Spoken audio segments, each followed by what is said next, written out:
You're probably wondering this exact same thing. How often do we actually encounter the coronavirus in our daily lives? New surface test offering some insight to that. Our Jenna Sachs collected samples around Milwaukee, what she found, and the likelihood of catching COVID-19 from the things we touch. Here's tonight's Contact 6 report. In an extraordinary year for science, the coronavirus set the course. You can truly see what we are capable of scientifically. Thomas Hirsch of Accelerated Clinical Labs is talking not only about the vaccine, but of environmental or surface tests. At the beginning of the pandemic, everyone was worried about the surface transmission and carrying it from this to that. Tests that detect the coronavirus on surfaces are now available. And Contact 6 is trying one out. The Invisible Sentinel test is approved by the Association of Agricultural Chemists. We collect samples from door handles across the Milwaukee area.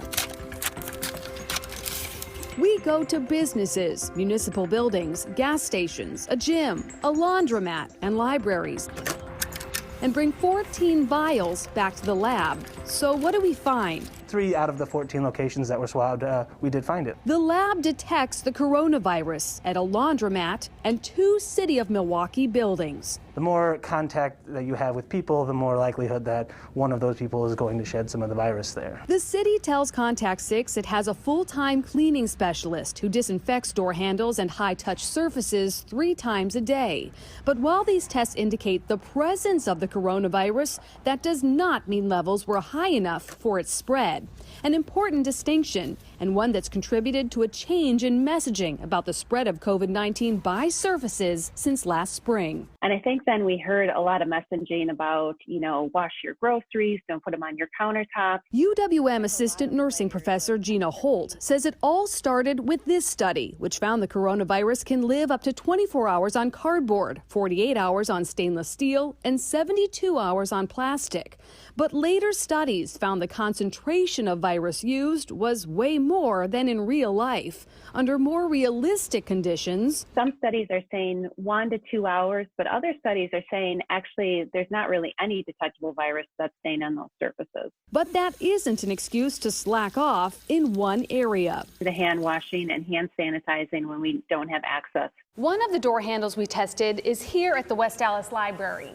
It tested negative. We're told all touch points at this library are wiped down once an hour. We give them the assurance that it's a safe environment. Library Director Mike Kozalka says they've maintained the same strict sanitizing measures since reopening in June. We have such a good custodial staff here. Surface testing is meant to be a screening tool for offices, manufacturers, and restaurants. It's one way of monitoring whether the coronavirus has come into a workplace. There's an extra screening step in addition to screening people.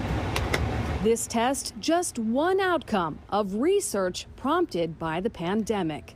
I'm Jenna Sachs, Contact 6. Fascinating stuff there, Jenna. Thank you. Now, there are only 2 reports of surface transmission of COVID, one by an elevator button in China and the other by medical equipment in a South African hospital. The primary concern remains airborne transmission. Still,